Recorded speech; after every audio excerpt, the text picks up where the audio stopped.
Hello， 大家好，我係問天。今集會同大家推薦亂世烽煙劇本最好嘅5隊開荒陣容俾大家。第一隊係目前為止開荒最好嘅隊伍姜夏確，呢一隊開荒係最快最穩嘅，但係轉型上就局限咗麒麟弓或者等風紅，仲要練2隻副將。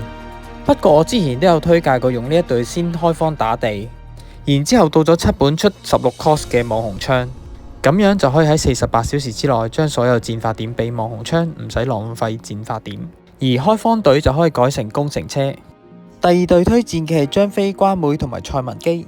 呢一隊嘅好處係上到7本嘅時候直接出黃月英組成網紅槍成型。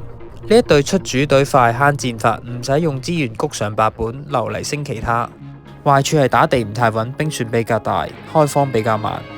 第三隊推薦嘅係姜關蔡。呢一隊開荒快而且穩健，適合第一隊轉型出等風紅，轉型方便。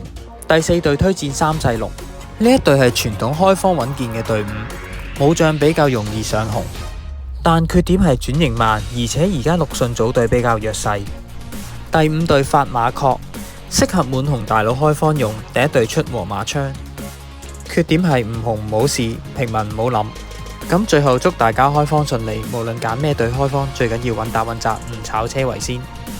咁今集暫時分享到呢一度，多謝大家支持，下集見。